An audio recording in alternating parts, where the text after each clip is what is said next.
Hey folks, it's Frithgar here, how you doing? Welcome to a brand new Factorio series. The aim of this series, the FMR Challenge, yes it is the Factorio Million Robot Challenge, is to build 1,000,000 robots. That's what we want to do. We want to construct 1,000,000 robots. And I don't just mean have a total construction. I mean we want to have 1,000,000 active robots on the map. Now this is not going to be an easy thing to do. So what we're going to do first is we're going to play around with the settings. Now I'm going to start off this little series by altering a few bits and pieces in order to make it right, I want to change that to Rail World. I'm going to, as I go through, I'm going to be explaining things as sort of a series for new people, new players. I won't be sticking to that. I will be slowly sort of moving it towards just generally updating, but we'll start off with a series for dummies, almost type of thing, which will allow me to explain. You'll understand as we go through why I'm going to be doing this anyway, because we're going to have a bit of time. So first up, we want to alter our ore patches. Okay, now uranium, because 1,000,000 robots is going to require a very substantial factory. This is not just a big factory, we're going for megabase here. Megabase, you don't normally use nuclear power. It takes up too much system resources. You don't want to use it.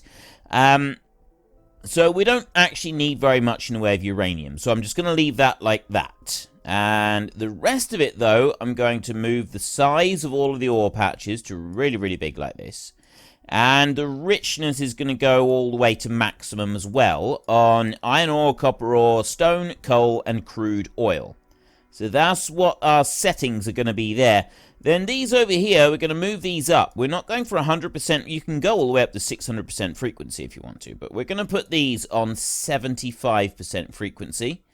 Just because I think that would be more appropriate. Uranium will stay down quite low. We will want some, but we're not going to need a huge amount. Next up, we're going to go into terrain. And cliffs is the first thing. I'll show you that in a minute. We'll tweak that, and we'll tweak all of this in a minute. Enemy bases, when you've got the rail world, enemy expansion is switched off. I'm leaving that off. I did a brief survey, and people said that you do want me having to fight off the biters. So we will be doing that. We will have the bugs on there. The frequency of bugs is going to be roughly 200%, and the size of the bases is going to be roughly 200% as well. That's a fair bit, that is, at enemy bases. The starting area size, now if you look at that, that says the size of the area without enemy bases around the player. We're going to make this quite substantial so that we can concentrate on just getting things started before we have to worry too much about building defenses. We will have to worry about defenses. I'm also giving me a huge buffer on this because I personally haven't played against active biters for a couple of years. So I'm quite new to that bit, or sort of new. Now the next bit I'm doing, recipes and technology over here, I'm going for expensive recipes.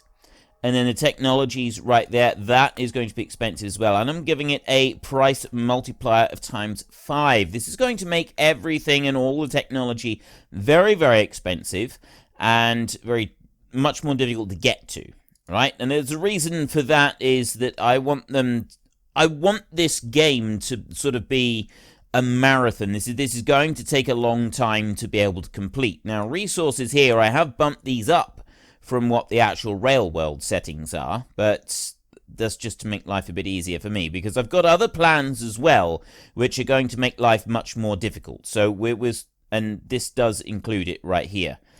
So then we're going to look over here, and this is the evolution. This is how fast the bugs evolve.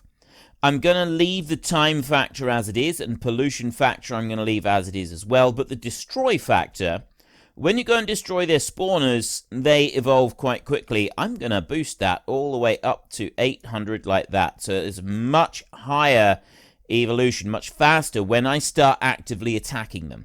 So next, we go to here, and we're going to preview. Now, what this does, this tells you what the map is going to look like to start with, right? So there's our starting map. We've got oil up there. We've got more oil over there, and you can see all of these biters all the way around, right? There's loads of them. There's oil over there. There's a little tiny bit of oil right there, which is quite useful, actually. But this is not the map that I want, okay? This is definitely not the sort of map that I want. What I actually want is I want to change the water. I want to change this by quite a bit, and terrain types and moistures and all the rest of it. First up, I don't like cliffs. Right, you've got to manually remove them. They're just a nuisance. They're just getting away. They're a pain. So what I'm going to do is I'm going to reduce the frequency down to 17% like that. There's less of them. Continuity, I'm going to put down all the way to none. They're gone. Now we don't have to worry about cliffs. Okay, that's the first easy bit. Terrain type, this is red desert versus normal desert. Doesn't really make much difference because I don't really care about that. Now, overall scale of features and space between them. If I drop the moisture scale down to 25% like that, I get more patches of moisture on the map, like this. If I go the other way up like that, I don't get any in the starting area, but when I do eventually get them, there will be some quite big areas. I don't really want it like that, so what I'm going to do is I'm going to drop that down to 50% like that, and that's going to give me some moisture-laden areas like those over there, and then I'm going to up the bias to plus 0.5 like that. So now we've got a much higher percentage of moisture-laden areas than we have desert. Well, we still got some desert, but most of it is on the higher end of the scale. If I drop that down to 33% like that, that's going to push even more in the way of forests, because of moisture area, because it just the way that it works. Next, in order to make this yet more difficult, we go to trees. Now, coverage, I'm going to go 600% with trees. Like that. And you can see that we're pretty much covered in trees.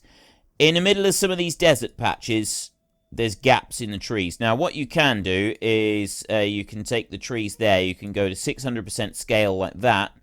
And it tends to move the trees away from the desert and focus them more on the moisture areas if you do that. If you move the scale the other way, completely plasters everything in trees. Now, I'm actually wanting to lean more towards plastering everything in trees.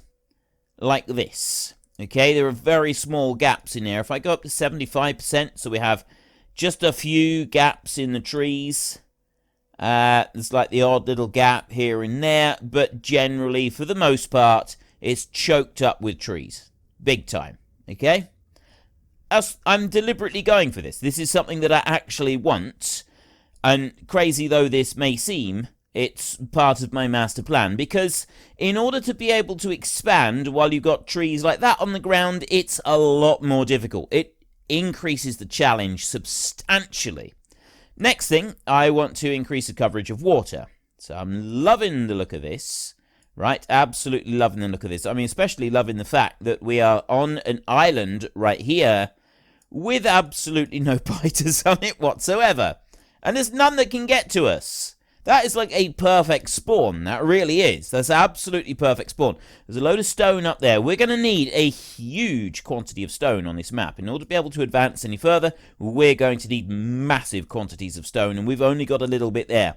Which means that in order to expand further on this map, we're going to have to be very careful about how we use that stone to start off with. The other bit that you can do, now at the moment the scale of the water is at 200%. If I drop that down to 17%, it does this. It turns it into a series of islands. Now, I would love to play on this as a map. I think this would be really cool, but it negates the bite. You may as well not have the biters on here, because they're all on separate islands, and there's nothing that you can do about them. Well, there's nothing that they can do, right? Essentially, they become useless. So I don't want to do that. If we bump that up a bit, say we go to, let's go to 50% a minute, and we'll take a look at that. There's our 50%. right? We've got bigger islands here. So like these biters, they can work their way all the way down here. And they can come down each side here. They can't actually get to our starting island there. If I go 75%, changes it yet again. Moves things around a little bit. We've got biters right up there. The only issue we've got with the 75% is that we've got no oil. And well, there is oil over there. There's a little tiny bit of oil over there. So that's kind of like... it's making it a lot more difficult. With the lack of oil, there's a much bigger patch of oil there. 75 doesn't seem good. 50% seems pretty good. We're close to oil over there. And oil is essential. You need oil to be able to advance. Biters are still going to be a major issue. And we've got more biters down there. There's more oil over there. There's oil there. We've got various bits and pieces. For the most part, this is a pretty good start. Right, I'm liking this. And this is kind of what I want to go for. The massive amount of trees is really, really going to make life difficult for us. And I actually want that. That is, crazy though it may seem, that is something that I would like to go for. And I am just wondering if I should do this. Right, we'll go with a starting island that's not going to be interfered with by the biters. But later on, when we do want to expand, we're going to need to take care of the biters. And we're going to have a lot of defense in place in order to be able to expand into territory that is owned by biters. And that's kind of the idea that I would like. I mean, we've got a little bit of oil just north of us from there, and we've got another little bit of oil down there. I think this is perfect. This is absolutely perfect. So we look at the enemies over here, and now you can look at the enemy bases. We got 200% enemy bases. I can go like that. I can bump them right out like that. Massive enemy bases. I mean, we're talking swarms. Look at this. That's insane, right? But ultimately, you know, whilst it does look pretty cool, it ends up just becoming a headache to clear your way through them all, because you do have to eventually get your way through them, and it just becomes a little bit tiresome. So we don't really want to go overboard like that. Now, frequency, obviously, if I lower the frequency of these down, we get a lot less of them. If I go all the way up there to frequency like that, there, look, see, it's just the same as bumping the other one up, right? With hordes and hordes of them. So we don't really want that either. I'm happy with 200% frequency and size like that. I think that's pretty good. It does present a sizable challenge. We're going to have to defend against them once we expand. But I absolutely love this starting zone that we've got here, which is giving us oil close by, right there. And it's going to allow us to get past the very early stages of development in the game. So we're going to leave all of that. We're going to leave our resources like that. We go to our advanced. We've got price multipliers and everything else. Let's get to it. Let's go. So here we go. We will just close that. You get a tip each time. Okay, so then we can go to tab like that. Now, you can see on the map, I can bring the map up like this. There's our oil. We've got crude oil 2,980 over there. Have a look there. I've got 2.7 million stone, 9.8 million iron, 6.8 million copper, and 8.3 million coal. When you start a normal game, those kind of quantities you just wouldn't have, right? You would have maybe 10,000 in one particular area. That would be it. Now, to mine, what you do is you just right-click. I'm mining the wood at the moment. And that's one of the first things that we're going to want to do, is we're going to need to be able to move some of this timber out of the way. So I'm just clearing a little bit of a track through there, right? And really, the first major task that we're going to have to undertake is getting some mining going.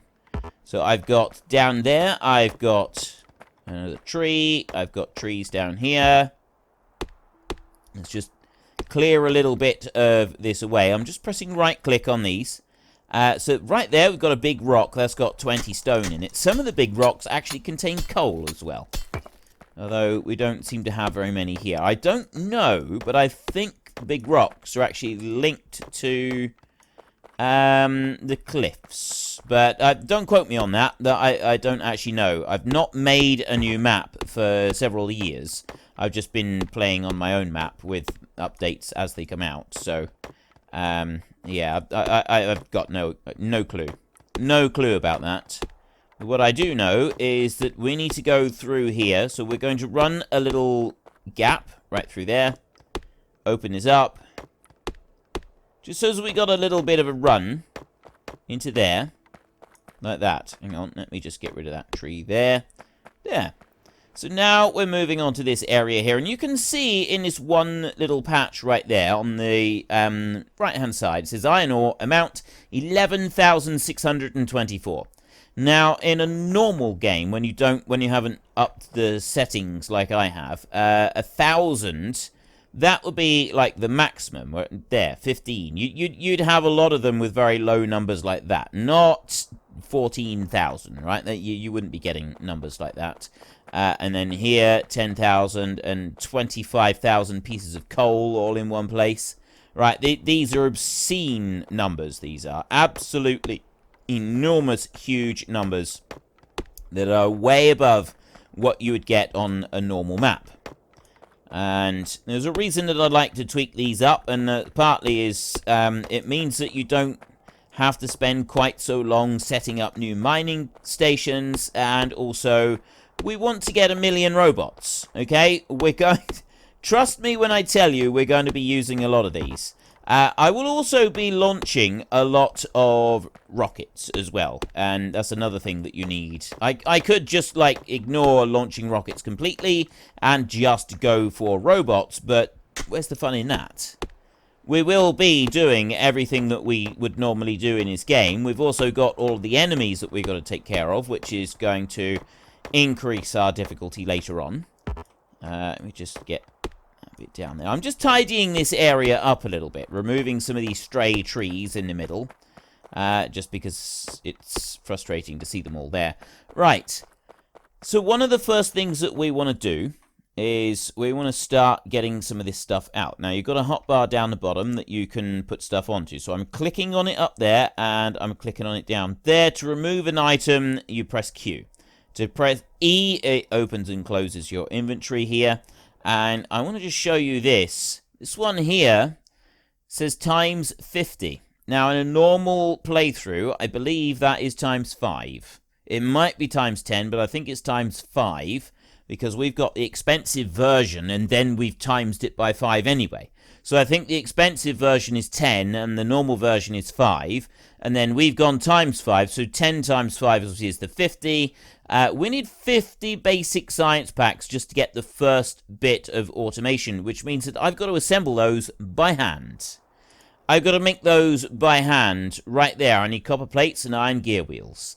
An iron gear wheel, under normal circumstances, I believe, is 1 iron plate. But because we've got expensive recipes, it's 4 iron plates. Electronic circuits, 10 copper cables. And I think normally it's like 4 or 3 copper cables. I don't know what the exact numbers are. Just all we need to know is it's very, very expensive. It's very, very, very hugely expensive. And it's going to take us a while to get through everything. So here is my coal up here. And I get rid of that one there. And I get rid of that one. Right. So first up, I want to have a burner mining drill. Okay, I'm going to plonk that one down over here somewhere. Now, right there you can see expected resources when I'm hovering over that on the right-hand side. It says 4.7k. 4,700 pieces of iron available under there. Now, if I lift that one up and I bring it down over here and put it somewhere like that, that's 47,000 pieces right there. That's a lot more. But we don't need that many to start off with, so I'm just going to drop that one. That's 5,000. That'll be good. That's fine. And I'm going to take a stone furnace, and I'm going to drop that right in front of that burner right there. So we've got a load of wood. I'll put the wood in there, and it's immediately started working. Just lift that one up. And you'll notice that it drops it on the floor there. Iron ore, it's just dumped it on the floor. And then it's stopped, right? So now if I take the furnace, and I drop that one down there, I've actually picked up the iron ore. Just put it into my bag. But this one's now going to run continuously. Yeah? It's feeding it straight into the furnace. So I'll add in my piece as well. We need that one to run as well. So we'll use the wood. And that's going to start burning there. So that is now making iron plates. Right there, iron plates are now being manufactured. What we want to do is we want to be able to mine some coal. We're going to want to mine copper. And we're going to want to mine more iron ore. We need to be able to mine all of these things. We're going to be able to, we're going to want to make more furnaces. And if you go back over this way, a furnace right there is 5 pieces of stone. A burner mining drill, it takes 2 furnaces, 6 iron gear wheels and 6 iron plates. And if you look down the bottom of that, it tells you your total raw, 8 seconds in total, 10 pieces of stone and 30 iron plates. So we're going to leave that little setup going there. It's our very first piece of automation there, by the way. Right there, that is our very first piece of automation. All right, we can be proud of that. That's an achievement. We've done something now. So now we move on over this way, and we need stone. So just to start this off with, oh, there's another big stone right there. So we'll grab that one. That's going to give us another 20 pieces of stone. There we go. Thank you very much. Is that one going to give us some more? Oh, no, that's small pieces of stone. Right. I don't think there's any more of those. Right. So I'm currently carrying 4 pieces, 41 pieces of stone. That's plenty to be going on with. So I can come back over this way, and I'll have a look in here. We've now got 28 of them. It gives me 36 iron plates. Right, I can now make 1 burner mining drill, because that's 30 iron plates and 10 pieces of stone. I click on it, and then down here you'll see it will make all of the sub-items that it needs. And then it will make the final item as well. It does all of it together. You don't have to go and make all of the individual parts separately. It will just do it for you. So I'm going to put that one down there. Now, I don't just want 1 piece of stone, and I don't want to drop it into a furnace. So what I can do next is I can make a chest. Now, a wooden chest takes 2 pieces of wood. We've got plenty of wood, so we'll drop that one into there like that. There. All right, and I'm just going to put that one there. That's all I'm going to do. I'm going to go over this way a minute, and I am just going to grab a little bit more timber. It's not like we haven't got very much timber. We're going to want to clear more of this anyway. We're going to start wanting to clear quite a lot of space around the timber, especially as the nearest water is a little bit of a distance away from us, and it's going to take us a while to get there. Right, so then I will go to there, and I'll drop that in. So now I'm putting stone into that chest. And it's going to keep going until it fills that chest up. We've done well. So we've now got 2 bits of automation. It's not completely automated because it's reliant on us to fill it up. We need to get up there to that crude oil eventually. And we also want to be able to get to a water source. We've got water directly below us there. We've also got water over here. I think our best bet will be to run over to this water over here and use that. And we'll leave the crude oil bit alone for a minute. Now, fortunately, while we're on this island, we're not going to have to worry at all about defending against enemies. It's only after we leave here that we're going to have to concern ourselves with that. One reason why this is a good thing, you see these? They're now producing these clouds of smoke. So if you go to the map like this and you press pollution like that, you can already see some small level of pollution being produced. Around this area, we're already producing pollution. And you will notice over time that the trees nearby, they will start to become saturated with pollution. And they will slowly, over time, they will start to die as the pollution takes over. Now, trees do absorb a certain amount of pollution, so having so many trees on the map is a bit of a blessing, really. This one here, this huge rock's got 37 stone, and it's got 37 coal in it. So we'll get one of those. A little bit of a coal boost like that is going to be useful. There's another one over there, so let's go and get that one a minute. Wait, I got another one here. I didn't even see I had one there. Ideal, right. We'll run through like this, and we'll run along. We'll make a little break all the way through until we get to these next lots of stone. That's going to give us more stone and a little bit more coal. Now, what we do want is we want to be able to get these bits of coal, and we're also going to want to set up more automation using coal. Right, that's just 20 pieces of stone on that one. Right, I'll take that. Thank you very much. Let's go on through here. There we go. Right, now, how are we doing over here? We've got 55 pieces of iron plate in there, plus I've got coal, and I've got a few other bits. So I'll want a transport belt, I'll want some of those, but most importantly, I'm going to want more burner mining drills. First, I'm going to want 2 of them. I'm going to want 2 of those. I'm also going to want another stone furnace. Just 1 more of them. So I'm going to make these items first. I'm going to go up this way. And I would say the nearest point that we can get this is over here. And that's about 14,000. If I go there, I cross over between the 2. I don't want to do that. Right, 22,000 pieces of coal right there. That's a lot of coal. I'll remove that tree. I'm going to remove some more of these trees here as well. Get that one out. And take one over here. We can zoom in a bit so we can see things a little bit clearer. Like that. And remove these trees down here. There we go. And then I'll also remove this little bunch right here. There. Take that one. Oops. That one over there. And that one there. Right, so you can see we've already cleared a few of these trees out of the way. And we've got another burner mining drill right there. That one's set up on coal. We're not going to need to worry about it for a minute. But we will be using that one shortly to do some more stuff with. And I'll show you exactly what we're going to be using that one for. After I've gone and cleared a bit more space just here. Yeah. Right. Let's just finish taking that one down. And that one. I got a tree there. And then we've got a couple trees here as well. The one there. Right. That's a decent bit of space there. Well, it's not that decent bit of space, but it is a bit of space.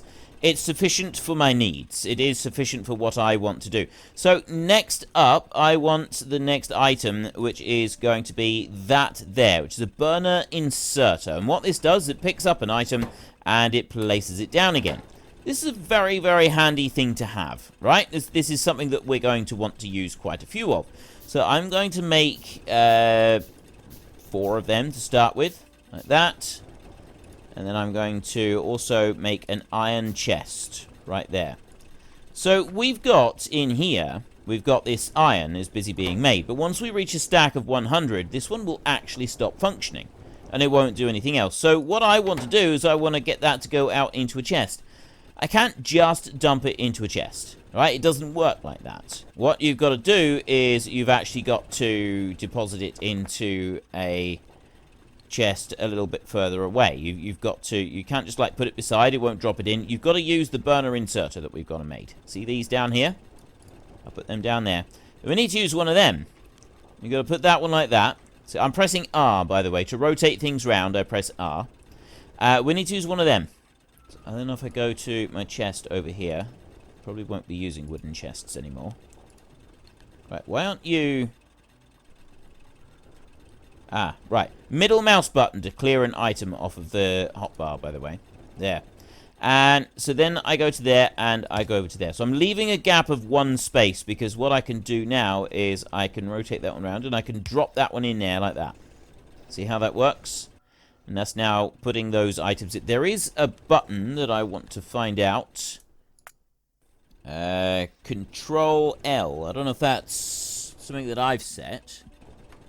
I'm not sure. I don't know if that's what I've set or if that's, Well, folks, Rome wasn't built in a day, and 1 million minions are not going to be built in a single episode. We've run out of time, so if you've enjoyed the episode, then please head down below and give us a like, and if you really enjoyed it, then please tell your friends all about me, get them to come and watch as well. That would be awesome. And until next time, thank you very much for watching. This is Frithgar. Goodbye, and see you later.